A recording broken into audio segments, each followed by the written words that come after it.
My name is Tyson McGuffin. This is the Boiler Room Breakdown. This is powered by Selkirk TV.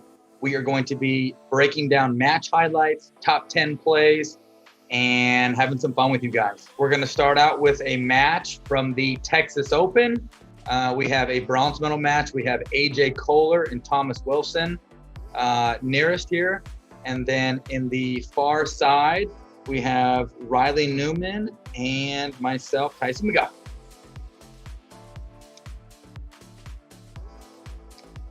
Okay.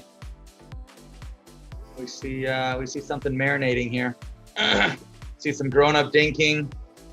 We see AJ with his left hand on his left hip. I mean, who in the heck dinks with their hand on their hip? I want to know how stiff is this AJ Koller character? Hey, don't be bringing this stuff here, AJ. Oh no. Hey! We should not be showing any points that I lose.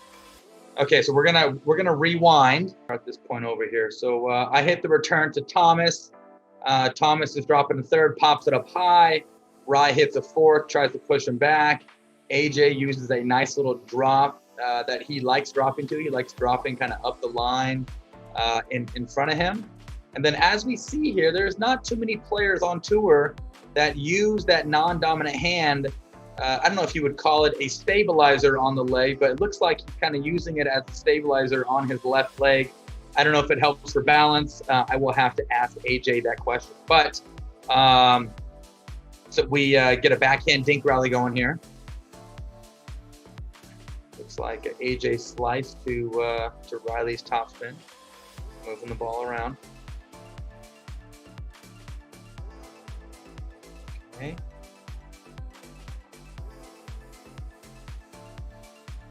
Okay, AJ puts one in front of me here.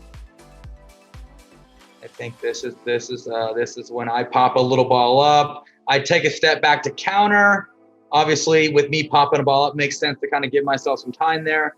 As we see, AJ speeds up with the forehand and then kind of sits and camps on the backhand. That's his cleanup ball right there. Rye's got his pancake going on. But as you can see here, AJ and Thomas are very established. They're up at the kitchen line. Rye and I are kind of back playing defense. When I initially hit that first counter, I took a step back and Rye kind of came with me. And then the point does not work in our favor here. I'll tell you what. Thomas slaps one. Rye pops it up a little bit. AJ gets a sitter and puts that puppy away.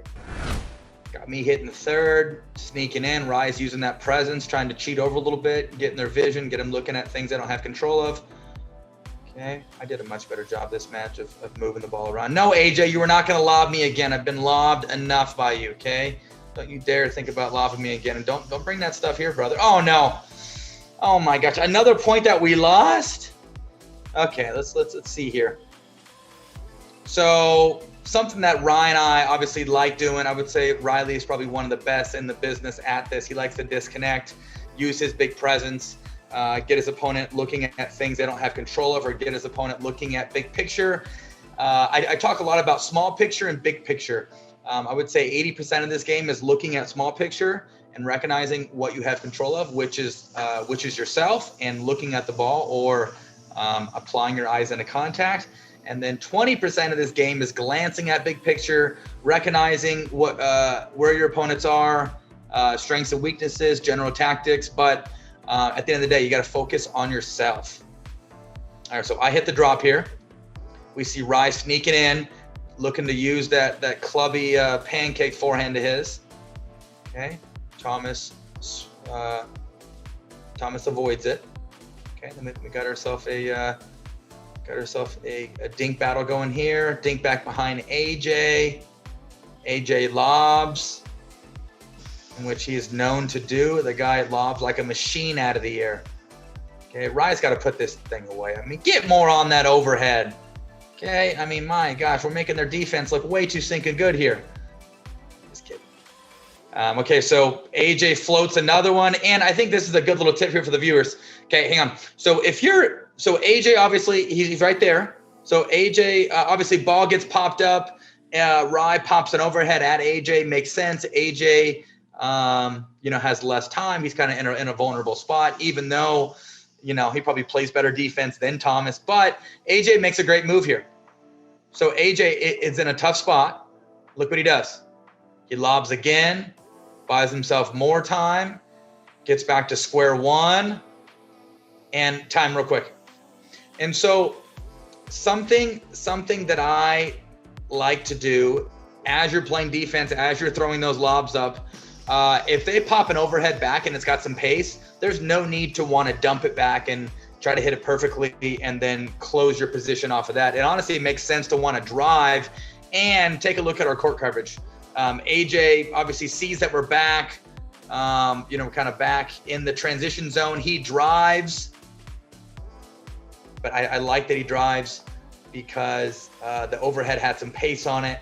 And if the ball has pace on it, it makes sense to want to drive it back. Obviously, if they pop an overhead that doesn't have as much pace, then you can dump it and get in and get yourself up and established. Okay, AJ speeds up. I pop one. Rye slides over. And then this is cousin chemistry right here. AJ essentially slides over, gets on Thomas's inside foot, almost takes it as a forehand, misses it. Thomas somehow has a little gap to work with, or has a little tunnel to work with, and he ends up finding a winner and finding the middle of Riley and I off of that. That is called cousin chemistry at its finest, baby. And I will never let that happen again. Thomas knows that. 2-2 early on, game one here. Grinding it out in the bronze here. Okay. Thomas with some good D. Speed up. Oh, AJ, stay on your side. Stay on your side. How dare you? Okay. So let's see here. So we got a little, so Thomas is dropping. Okay, Thomas is dropping. The drop is pretty aggressive. As you can see there, I'm just going to pause it right there. The drop is pretty aggressive. So there's really nothing I can do with that fourth ball. It's tough for me to take a step back because the drop is so aggressive. And, a little tip here for the viewers, there's no need to take a step back and give up court position to be more offensive if the drop is very offensive. If the drop is super aggressive, you're not going to have time. You're just going to have to surrender, dump that puppy in the kitchen, and, go about it in that manner. All right, so I dumped the fourth over to Wilson. Got herself a little forehand dink battle. He pops one up. As we see here, I call this casting or chasing trash. I also call it stealing cookies out of grandma's cookie jar, if you know what I mean. But it is very difficult to be controlling a dink when you're out and extended, more so overextended. And as we can see, he is chasing a little trash. But Wilson Thomas is not known to be trashy. So with him being a little uncomfortable, leaning out a little too much, he pops this puppy up for me. Gives me a little sitter. I speed up at him at that left hip, put it in front of Rye. Rye generally beats people head to head, so that's a smart play there. Okay, Wilson gets one in the kitchen. Guy's got some good D, high margin, shallow. Rye speeds up. AJ slides. AJ, stay on your side of the court. I mean, obviously, as we can see, they're great for somebody to try to take over, slide over, do some damage with their forehand, as they're in a hands battle. But really, there's a certain line that you cannot cross. And I think if you're in a hands battle, if you're sliding over to help your partner, if you're extended and comfortable, great. But if you're overextended and casting, reaching, and uncomfortable and off balance, to me, that is called a one-shot wonder. Got Rye working that two-hander.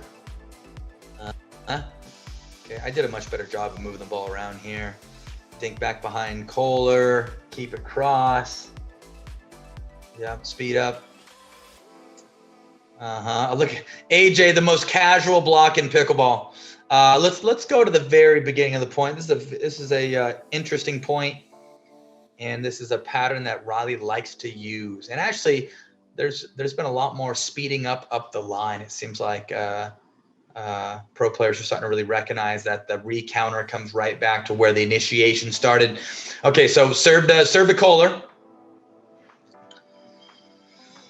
Okay, use that open stance serve, try to push him back. He slices, comes in. I bang the third, try to keep him honest. Makes sense to want to be driving at the person who was still moving up off the return. Okay, then we got ourselves a classic slice to two-hand topspin battle.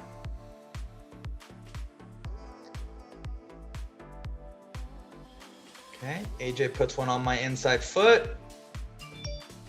Okay, I hit a push dink with it. Okay, this is when I give myself a little time. Hit another push dink. It's a little deeper in the kitchen. Again, I'm trying to kind of force these guys to be a little indecisive and maybe second guess if they should take it out of the air or off the bounce. Okay, and time. So what sets this whole thing up is I'm hitting a push dink. It's a little deeper. It has a bit more intent. It's a bit more linear, but it is kind of back behind Thomas. Thomas resets this puppy up the line, and this is a play that Ryan I like to use. I like to dink drunk aggressively, dink aggressively. I like to dink aggressively cross court, and then with that, it's going to force Thomas to kind of have to lift that dink, pop that thing up. And then with him lifting it, he puts it in front of Riley. Riley can look to speed up on the apex. As you can see, he speeds up line. And let's see where that counter goes to. Boom. So he speeds up line, and the counter comes right back. So Riley starts it, cleans it, and then time real quick here. This block from AJ. AJ, get your left hand off of your left hip, for gosh sakes. The guy looks way too stinking casual out there.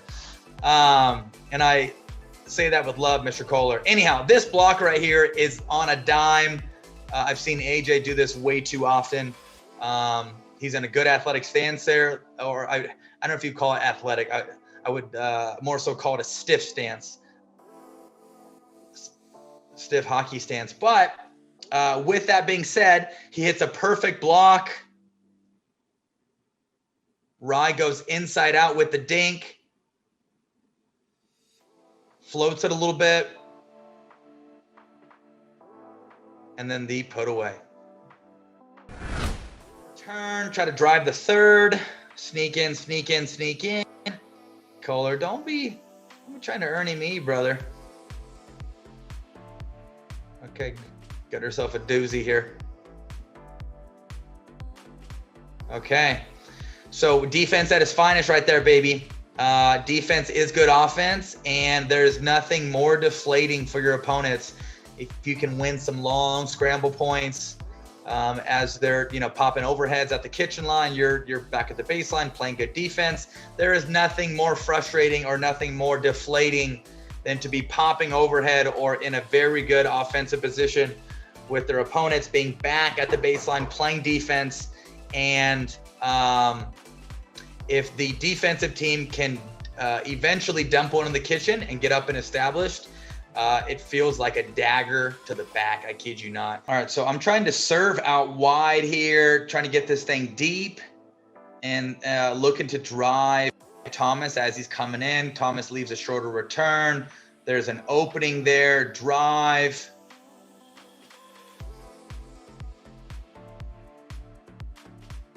Okay, Rye gets us in. Nice little dumper. Dumps it in the kitchen there. AJ looks to Ernie. Rye covers middle. Thomas pinches. Okay, and then time here real quick. All right, so just like I had mentioned previously about AJ throwing up a lob when he was in a tough spot, I'm doing the exact same thing. A ball came at my feet. I was not able to control it. Anytime I feel like there's a ball in my red zone, if you guys follow my instructional videos, I talk a lot about from your knees down, that's your red zone. From your knees to your hips, that's your yellow zone. And then hips and above, that is green. Anytime I feel like, there's just too much heat coming at me or, too much pop on the ball and it's in my red zone. If I'm in the transition zone, I will lift that up, turn that into a lob, back up, and then as we see, play some good defense. So I believe I drive the first one here. It had way too much pace on it. Okay. And then we drop one. Okay. And obviously Rise trying to take pace off, trying to shorten his technique. A little tip for the viewers. If pace is coming at you and you were trying to defend an overhead or defend any ball with pace, think about kissing the baby. Think about touching the back 5% of the ball or giving the ball a little Swedish massage, but it should be very, very delicate, very soft. You should just be touching the butt of it. Less is a lot more with your technique on defense. Okay. And then I dump one into the kitchen here. AJ tries to be overly aggressive, doesn't recognize that he's in a great position. And something that we should recognize here is that, time real quick, is that AJ's in a great spot. Thomas is in a great spot. Riley and I are kind of vulnerable. But since we have been grinding away, putting balls in play, playing good D, making the court look a lot smaller, AJ feels like he has to press here. AJ feels like, since the court is shrinking and we're playing really good defense, he has to kind of go for a ball at a higher pace that may be outside of his comfort zone. And as we see, he's sliding over. From like a posture standpoint, it looks like he's probably not as balanced, tries to go for too much on that forehand roll, and we end up winning the point. And something we should know here is that if you've been back playing defense and you want a point like that, you need to bring the energy, especially if you're down in the match. If you're down 3-9, 3-6, or, whatever the score may be, anytime you can win a long, scrambling defensive point when you're cleaning up garbage off your feet, you should get hyped and use that to fuel you to kind of get over the hump. I would say that's a big momentum turner if you can win a couple of those long scramble points, more so than offense. All righty, now we have one of our better points of the match here. All right, Wilson and I pop one up. Try to punch a couple and then recognize that I was on defense, so I had to block. I'm not going to fight Koller head to head when I'm losing that battle. That is not a smart move. So dump one. Now we're back to a grown-up dinking battle here. Oh no, top of the tape. All right, got herself a little scrap here. Okay. We are isolating Thomas, as you see. Finally put one away. All right, let's run this sucker back. A lot went on in this point here. Offense, defense, punch battle, blocked one, got one down, resetted. Okay, here we go. All right, so Rye slices a return, puts it on AJ's inside foot. AJ actually pops the drop up. Thomas swings, and let's pause it here. Why he swings, even though he is in transition, and from a textbook standpoint, it would make sense that you're more disciplined in transition because the game is won and lost at the kitchen line. But it is nice, and it sends a message when you swing in transition and you look to be a bit more aggressive and you're not so one-dimensional. It makes Riley and I second guess our fourth and our eighth. Why? Because if we pop it up just a little too high, as we see here, Thomas or AJ is going to be teeing off.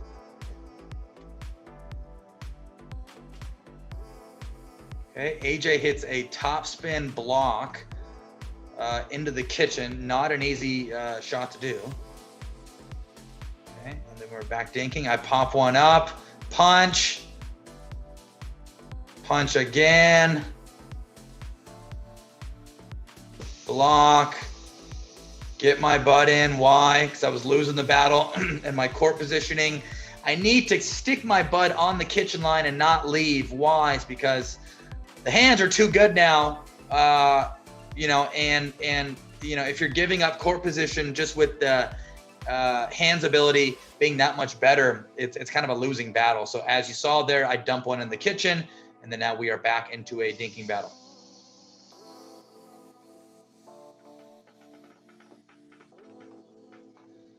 Okay, the goal here was to obviously push Thomas around, make him feel uncomfortable. put dinks on both inside, his inside foot and his outside foot, make him hit both, backhand and forehand, taking some balls out of the air, being aggressive with that dink out of the air. That's where we get the sitter. And there's the old casual AJ block. Now, as we see here, Thomas's block is not as casual. He's got a lot more upper extremity activity, but I would assume that with more time on court, that Thomas's upper extremities will get much more quiet if he's anything like his cousin, who's got that left hand just chilling on the left hip, and then he's got a beverage in his, or he's got a bowl on top of his head. All right, so this thing trickles over.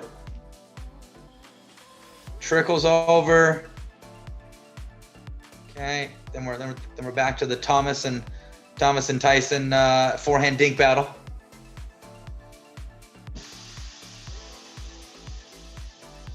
Okay, pop one up, speed up cross court. I really need to start speeding up line. Okay, Thomas does a good job of neutralizing.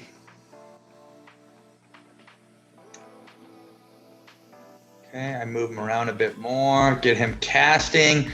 That's when it gets popped up.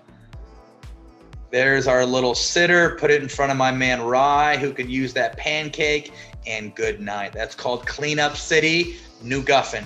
Cleanup City, McGuffin. Okay, this next point here shows you that you cannot be dropping cross court with some height on it to Mr. Koller or to Pickleball. And to be honest, there's actually a lot of players on tour, both male and female, that are very creative with their feet with the Ernie, whether it's from a dink battle or somebody's dropping cross court. I would say, like, in the last year, we're starting to see a lot more people defend with a fourth off the Ernie. So let's run this here. So Koller puts the return to Rye. Rye drops his puppy cross court. Koller hits a fourth ball Ernie. Check his feet. Where is he at? Flying Koller. The man has got some steel cojones, I'll tell you what. If there's one player on tour that has no fear, it is this man right here. And little did I know, I was in St. Louis this last weekend, and he is from St. Louis. The guy has got a very large following there in St. Louis. They're all about the Koller show. I call him King Koller. King Koller, Stiff Koller, or Big Cojones Koller. Anyhow, pretty nifty there. Never again, Koller. All right, this was a very large momentum point here, and probably one of the more disgusting points of the match. Let's check it out. All right, put the return on Wilson, push that guy back, drops to Rye, sneaks in. As we see here, Rye is picking on that inside foot. Okay, back to the Tyson and Thomas forehand show, forehand dink show. And right when Thomas was hitting that dink off of his inside foot, as we saw there. Perfect. So Rye had been putting a couple dinks early on in this point on that inside foot, just to obviously try to get those guys to fight over it, but more so to eventually see if they were going to be confused over that ball. And as we saw, Rye put 2 to his inside foot, and then kind of later on the point, he put 1 more there. Thomas wasn't sure if his cousin AJ was taking it or if he was going to be taking it. That led to a pop-up. Get a ball to work with. Okay. And I should, like I mentioned previously, I should be less predictable and not just speed up cross court. I should look to go at AJ, even though AJ is a bit more up and Thomas does seem like he's vulnerable back there. And it's funny because even though he seems like he's vulnerable, he does a very good job of scrambling and putting balls in play. All right, so this point only gets a bit more greasy, if you know what I mean. There's a bunch of dinking going on. Okay, we got our bird's eye view. Again, Rye goes to that inside foot. That's a great spot. I like to tell my campers that if there is two, and pause it here real quick, if there's two righties on the righties, who's ever on the right, their inside foot or their left foot, there's a big gray tunnel there. Why? Forces those guys to fight over it. As we see AJ sliding over and trying to take it. And on top of that, it is an uncomfortable ball to hit. And something that you'll see at the professional level is that we'll hit a lot of returns there. We will dink there. We will drop there. And in this particular point, we've already seen a pop-up. Go ahead.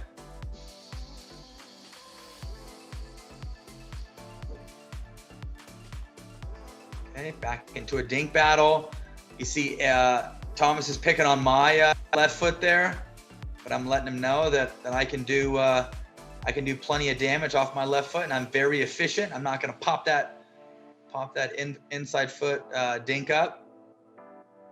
Okay, so I'm kind of using that backhand dink out of the air as a disguise, right? So looks just like a dink. Okay, he hits a very aggressive push dink, pushes me back. I end up hitting a lift, and then I get one down there in transition, get my butt back up and reposition. And then I was mentioning previously that I was taking backhand dinks out of the air. Look what happens here coming up.